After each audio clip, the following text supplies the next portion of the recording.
Ipinagbabawal na po ang pagtambay sa tapat ng isang paaralan sa Chino Rosas Avenue na nagdudulot daw ng traffic sa lugar lalo tuwing labasan ng mga estudyante.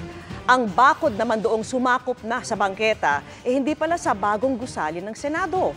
Nagbabalik si Rafi Tima. Mistulan na namang parking lot ang bahaging ito ng Chino Rosas Avenue Extension sa pagitan ng Makati at Taguig kahapon ng hapon. Kaya naman panay ang ikot dito ng Taguig Traffic Management Office. Kahit araw-arawin namin operate, balik-balik pa rin yung mga pasaway na motorista natin. Kahit dumarating kayo tsaka sila alis? Alis po sila. Kaso pag alis naman namin, balik na naman sila. Kaya pero di kami nagsasawa para balik-balikan sila dito, sir. Mahalaga ang kalsadang ito na nagdudugtong sa Makati at Taguig kaya dapat wala daw sa gabal dito. Dahil walang espasyo sa pagitan ng bangketa at mga establishmento tulad ng car wash at talyer na ito, sa kalsada na mismo nakapark ang mga sasakyan.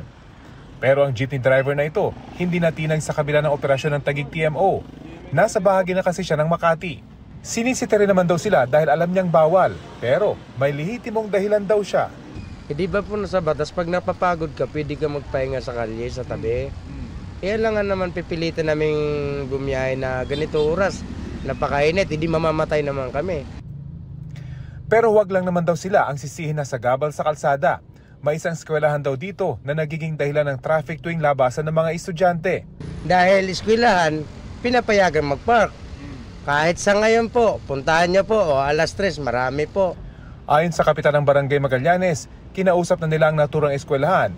Nag-issue na raw ang school ng memo sa mga susundo na bawal nang tumambay sa tapat ng eskwelahan. Ang naging usapan is talagang magmamana din po sila doon at kailangan manita sila na bawal po may paparada sa gilid ng kalsada. Bukod sa mga sasakyang iligal na nakaparada sa gilid ng kalsada, kapansin-pansin naman ang bakod na ito sa itinatayong bagong gusali ng Senado sa kahaba ng Chino Rosas Extension na sinakop na pati ang bangketa. Ang mga dumadaan dito, kailangan tuloy tumawid sa kabilang bahagi ng kalsada para doon maglakad. Nagsagawa na ng inspeksyon dito ang Taguig LGU at lumalabas na hindi raw ito sa ginagawang bagong gusali ng Senado, kundi sa Bases Conversion and Development Authority o BCDA.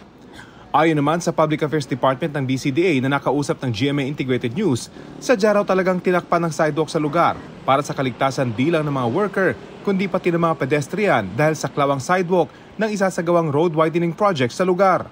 Para sa GMA Integrated News, Rafi Tima nakatutok, 24 oras.